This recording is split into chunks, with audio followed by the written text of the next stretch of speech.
नमस्कार, जनता टीवी देख रहे हैं आप। आपके साथ मैं हूं अंजलि भंडारी और चलिए रुक करेंगे सुपरफास्ट न्यूज की ओर। आज प्रधानमंत्री नरेंद्र मोदी और अमेरिकी राष्ट्रपति जो बाइडेन की होगी मुलाकात। पहली बार दोनों नेताओं की होगी आमने सामने बैठक। व्हाइट हाउस में जो बाइडेन और पीएम मोदी के बीच होगी द्विपक्षीय बातचीत। तालिबान, आतंकवाद समेत कई मुद्दों पर होगी चर्चा। व्हाइट हाउस में प्रधानमंत्री नरेंद्र मोदी ने की अमेरिकी उपराष्ट्रपति कमला हैरिस से मुलाकात। कई अहम मुद्दों पर हुई बातचीत। पीएम मोदी से मुलाकात के दौरान बोली कमला हैरिस, कहा खतरे में दुनिया भर के लोकतांत्रिक देश, स्थिति सुधारने के लिए दोनों देशों को मिलकर करना होगा काम। आतंकवाद के मुद्दे पर कमला हैरिस ने पाकिस्तान को दिखाया आईना। कहा पाकिस्तान की धरती पर कई आतंकी संगठन सक्रिय, इन्हें काबू में करे पाकिस्तान सरकार। प्रधानमंत्री मोदी ने की कमला हैरिस की तारीफ और पूरी दुनिया के लिए बताया प्रेरणा स्रोत। कमला हैरिस को भारत आने का भी दिया न्योता।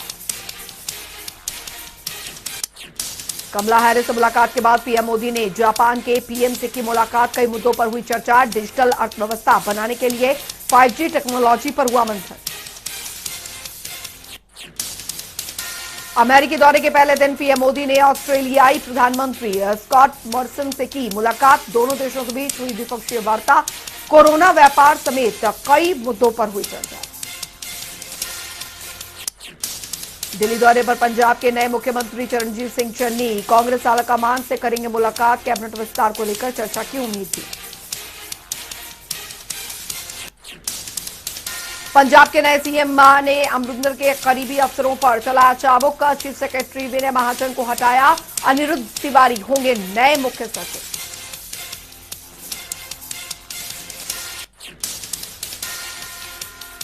G20 की बैठक में विदेश मंत्री एस जयशंकर ने उठाया अफगानिस्तान का मुद्दा। कहा आतंकवाद के लिए नहीं हो अफगानिस्तान की धरती का इस्तेमाल, तालिबान पूरा करे अपना वायदा। G20 की विदेश मंत्रियों की बैठक में एस जयशंकर ने अफगानिस्तान को लेकर जाहिर की चिंता। कहा अफगानिस्तान में शांति और स्थिरता बने रहना पूरी दुनिया के लिए जरूरी।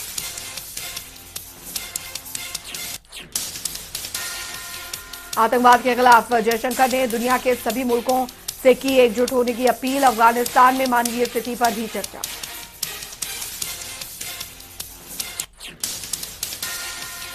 सीएम योगी आदित्यनाथ ने लखनऊ में किया पीएम मोदी के जीवन पर आधारित प्रदर्शनी का उद्घाटन। केंद्रीय मंत्री धर्मेंद्र प्रधान और अनुराग ठाकुर भी रहे मौजूद।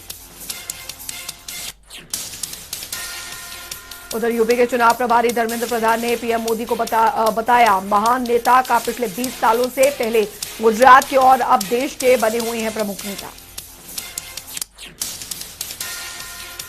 ग्वालियर में केंद्रीय मंत्री ज्योतिरादित्य सिंधिया को दिखाए गए काले झंडे। पुलिस हिरासत में लिए गए कई प्रदर्शनकारी। बुधवार को कांग्रेस कार्यकर्ताओं ने भी किया था ज्योतिरादित्य सिंधिया का विरोध। काली पट्टी बांधकर किया था प्रदर्शन। कांग्रेस नेता दिग्विजय सिंह ने साधा बीजेपी और ओवैसी पर निशाना। कहा खतरा हिंदू मुसलमान को नहीं बल्कि मोदी और ओवैसी को है। दिग्विजय सिंह ने कहा मुसलमानों को खतरा बताकर बीजेपी हिंदुओं को गुमराह कर रही तो ओवैसी मुसलमानों को खतरा बताकर वोट कमाने का कर रहे काम। दिग्विजय सिंह ने एक रिपोर्ट का हवाला देते हुए किया दावा। कहा 2028 तक हिंदुओं और साथ ही मुसलमानों की जनसंख्या हो पाएगी बराबर। दिग्गी के बयान से गरमाई सियासत। भारत की कोरोना वैक्सीन को ब्रिटेन ने नहीं दी मान्यता। वैक्सीनेटेड यात्रियों को भी 10 दिन तक होना पड़ेगा क्वारंटाइन। ब्रिटेन की नई ट्रैवल एडवाइजरी को लेकर जारी विवाद के बीच अब पीएम मोदी का बयान। कहा अंतर्राष्ट्रीय यात्रा को आसान बनाया जाना चाहिए।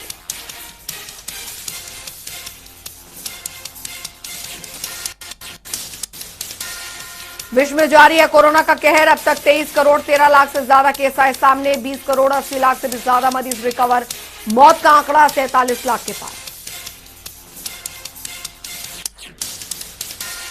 देश में 24 घंटे में 31,000 से ज्यादा नए केस, तो वहीं 32,000 मरीज हुए ठीक। एक दिन में 318 लोगों ने तोड़ा दम।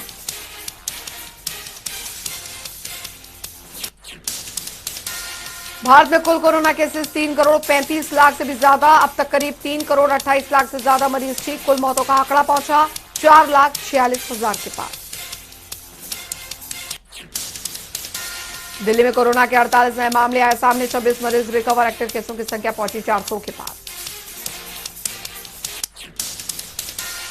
महाराष्ट्र में कोरोना के 3,300 से ज्यादा नए मामले। कुल संक्रमितों की संख्या 65 लाख के पार। 39,000 से ज्यादा केस अभी भी एक्टिव। कर्नाटक में बीते 24 घंटे में कोरोना के 836 नए केस। कुल मामले 29,71,000 के पार। राज्य में मौत का आंकड़ा पहुंचा 37,000 से भी ज्यादा। केरल में कोरोना के 19,600 से ज्यादा नए केस। राज्य में कुल मामले 45 लाख के पार। 1,60,000 से ज्यादा केस अभी भी एक्टिव।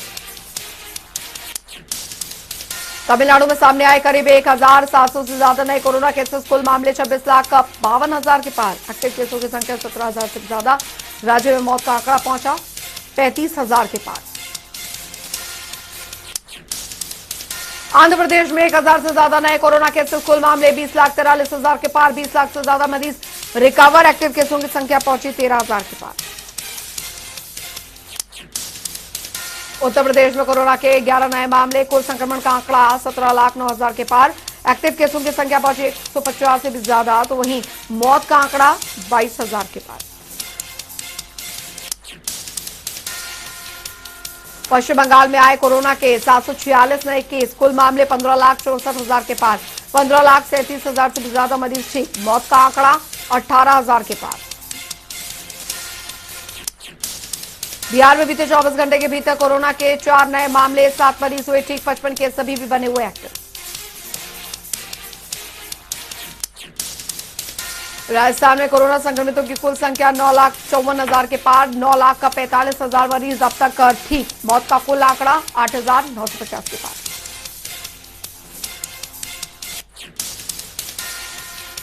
हरियाणा में 14 नए कोरोना केसेस। कुल आंकड़ा 7,70,000 के पार। 7,60,000 से ज्यादा मरीज अब तक रिकवर। 336 केस अब तक एक्टिव।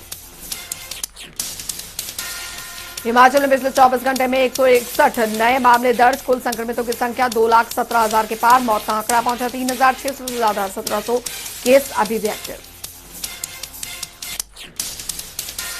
देश में कोरोना के खिलाफ वैक्सीनेशन अभियान जारी। अभी तक 83 करोड़ 39 लाख से भी ज्यादा लोगों को लगाया जा चुका टीका।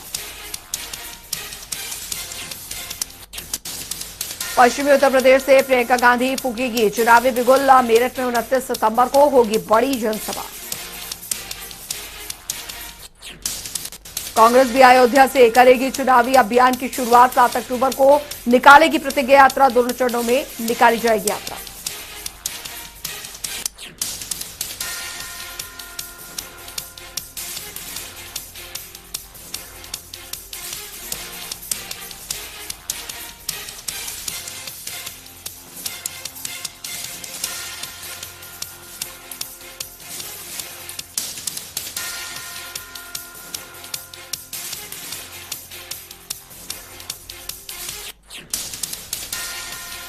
प्रोफेसर योगेश सिंह दिल्ली यूनिवर्सिटी के कुलपति किए गए नियुक्त। राष्ट्रपति रामनाथ कोविंद ने दी मंजूरी।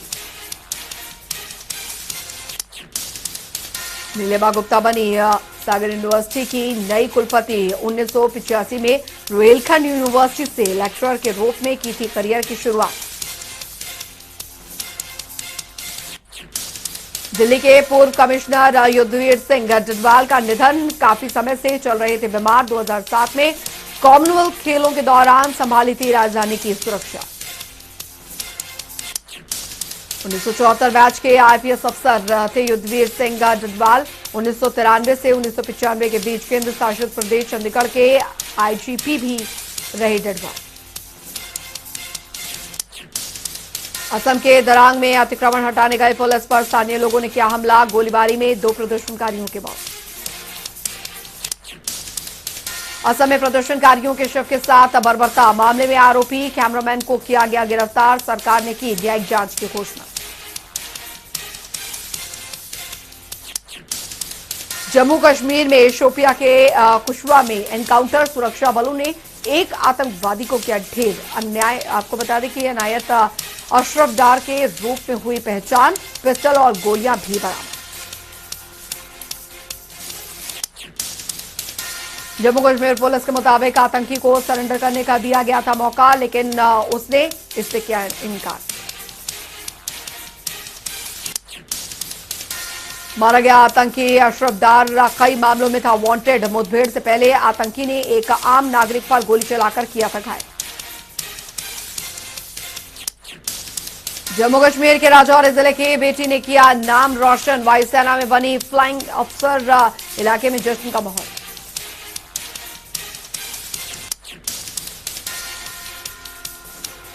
कोरोना संक्रमण के बीच अमृतसर से विदेशी नागरिकों को अपने वतन भेजने की कवायद तेज। लॉकडाउन के दौरान भारत पाकिस्तान की सीमा बंद होने से फंसे थे दोनों देशों के नागरिक।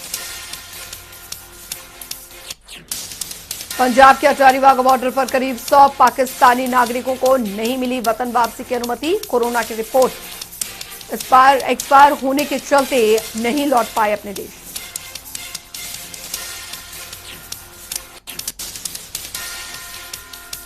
पूर्व उप प्रधानमंत्री चौधरी देवीलाल की 108वीं जयंती पर इनेलो मनाएगी सम्मान दिवस। जींद में 25 सितंबर को नई अनाज मंडी में होगी ऐतिहासिक रैली। अभय चौटाला ने प्रेस कॉन्फ्रेंस कर दी जानकारी। अभय चौटाला ने कहा, सम्मान दिवस में पूर्व प्रधानमंत्री एच डी देवगौड़ा और पूर्व मुख्यमंत्री मुलायम सिंह यादव समेत कई बड़े नेता करेंगे शिरकत। रैली में तीसरे मोर्चे की भी हो सकती है घोषणा। करनाल पहुंची गांधी शांति अहिंसा पद यात्रा। 2 अक्टूबर को राजघाट पहुंचेगी यात्रा। इस यात्रा के जरिए अलग अलग शहरों में लोगों को गांधीवादी विचार किया जा रहा है। अंबाला में आंदोलनकारियों के समर्थन में आया हरियाणा कर्मचारी संघ। 27 सितंबर को भारत बंद के दौरान निजीकरण विरोधी दिवस मनाएंगे कर्मचारी। टीकरी बॉर्डर से रास्ते खुलवाने के लिए दिल्ली हाईकोर्ट में जनहित याचिका पर हुई सुनवाई। Bahadurgarh chamber of commerce and industries ने रास्ता खुलवाने की उठाई मांग। 15 नवंबर को होगी अगली सुनवाई। मोहना के जवाहरलाल नेहरू पार्क में आंगनबाड़ी कार्यकर्ताओं ने की बैठक। का ठेका प्रथा का किया गया विरोध। प्रदेश सरकार से सरकारी कर्मचारियों का दर्जा देने की उठाई गई मांग।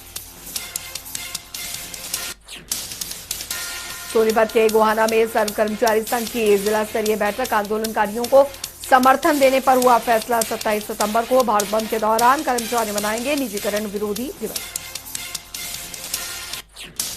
कुंडली में बारिश की वजह से किसानों के चेहरे पर मायूसी। तेज हवाओं के साथ बारिश होने से धान की तैयार फसलों को हो रहा नुकसान। बीमा कंपनियों ने पानी की वजह से खराब होने वाली फसलों पर मुआवजा देने से किया साफ इनकार।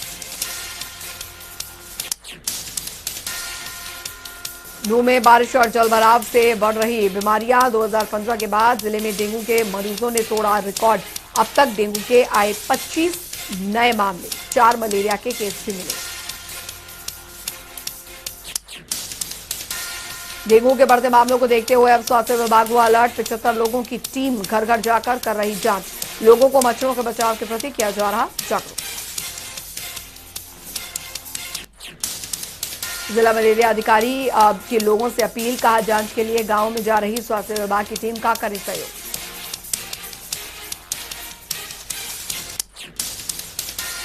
इंद्रनाथ मंडी में धान की खरीद नहीं होने से किसान काफी परेशान। भारतीय किसान यूनियन के नेताओं के साथ किसानों ने किया प्रदर्शन। प्रशासन के खिलाफ नारेबाजी करते हुए की एमएसपी पर कानून बनाने की मांग।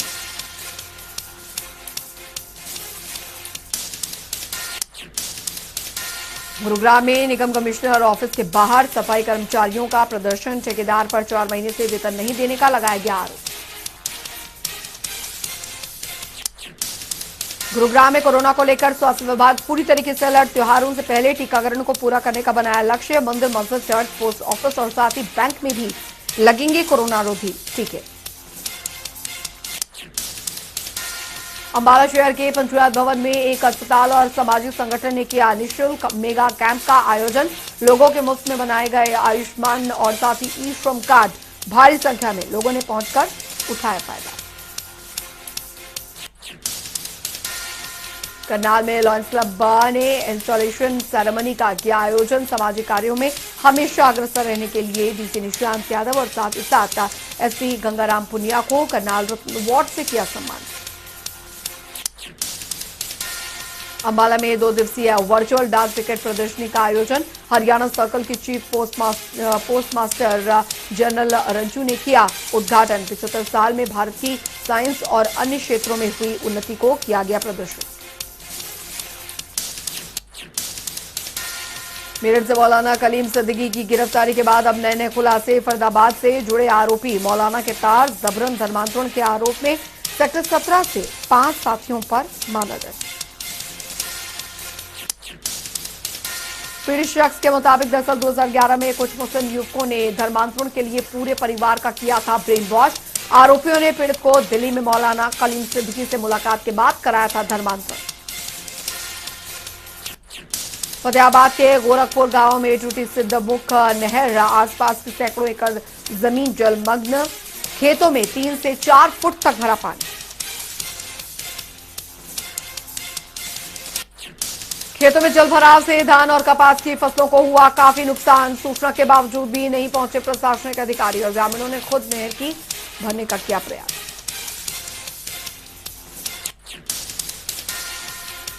उधर आपको बता दें कि रोहतक में बदमाशों के हौसले बुलंद। शराब ठेके पर फायरिंग कर लूटी 3 लाख की नकदी। पूरी वारदात सीसीटीवी कैमरे में कैद। पुलिस ने मामला दर्ज कर शुरू की तफ्तीश। अंबाला में दिल दहला देने वाली वारदात। पति ने तेजधार हथियार से हमला कर पत्नी को उतारा मौत के घाट। घरेलू कलह के चलते दिया वारदात को अंजाम। आरोपी पति गिरफ्तार। करीना के धनंदा गांव में पूर्व सरपंच विक्रम सिंह की हत्या मामले में अब पुलिस को मिली बड़ी सफलता। 3 आरोपियों को गिरफ्तार कर पुलिस आगे की जांच में जुटी। घर के बाहर गोली मारकर बदमाशों ने की थी हत्या।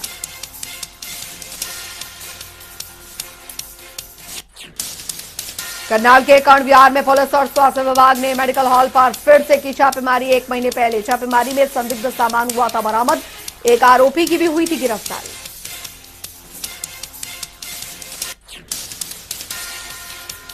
उधर आपको बता दें मालका में हफ्ते भर के अंदर गन पॉइंट पर लूटपाट की दूसरी घटना। शराब के ठेके पर कार सवार बदमाशों ने की लूट। 2 सेल्समैन से बंदूक के बल पर छीनी 30,000 की नकदी।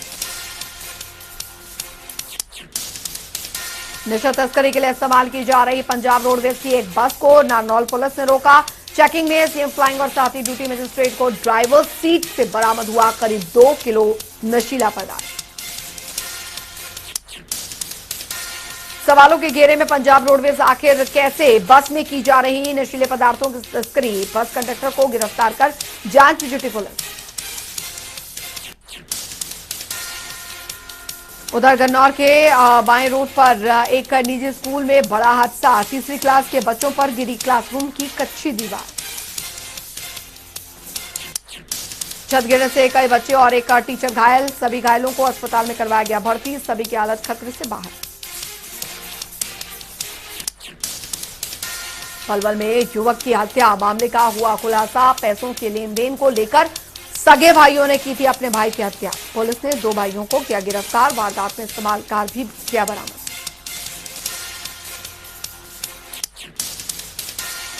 करनाल में खेत में काम कर रहे किसान को सांप ने काटा। इलाज के दौरान हुई मौत। परिवार में मातम का माहौल।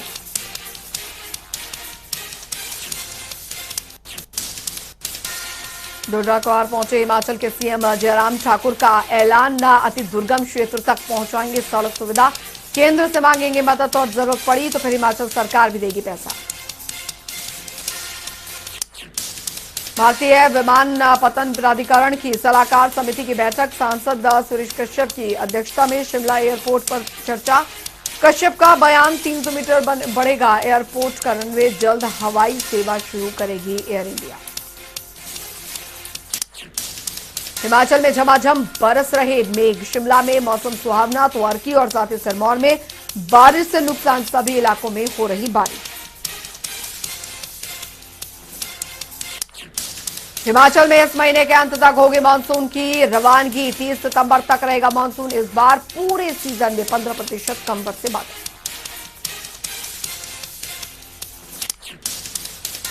हिमाचल के 3 जिलों में सामान्य से ज्यादा बारिश। कुल्लू जिले में बरसे सबसे ज्यादा मेघ तो 9 जिलों में आसमान से कम ही गिरा पानी। शिमला की वादियों का लुत्फ उठाने के बाद दिल्ली लौटे राहुल, प्रियंका और रॉबर्ट वाड्रा। सोनिया 2 दिन छराबड़ा में ठहरेंगी।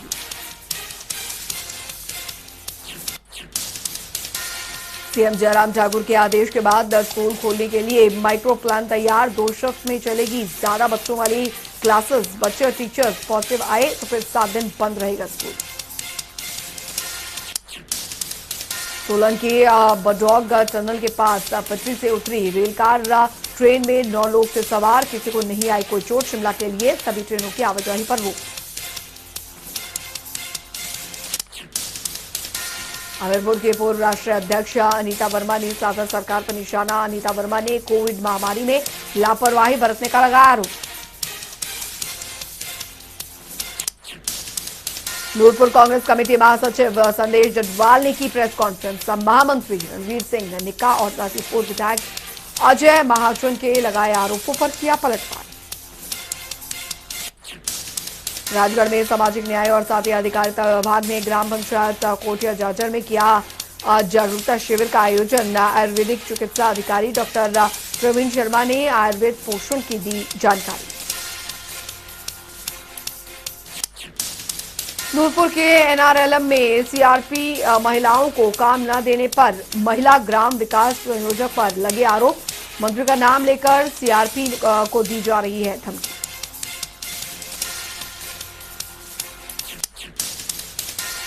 समाज में आपातकालीन परिस्थितियों में पुलिस और कई विभागों के साथ मिलकर बेहतर कार्यों को अंजाम दे रहे सोलन के होमगार्ड जवान। होमगार्ड कमांडेंट ने बताया कि होमगार्ड की 5 कंपनियों में 500 के करीब जवान शामिल।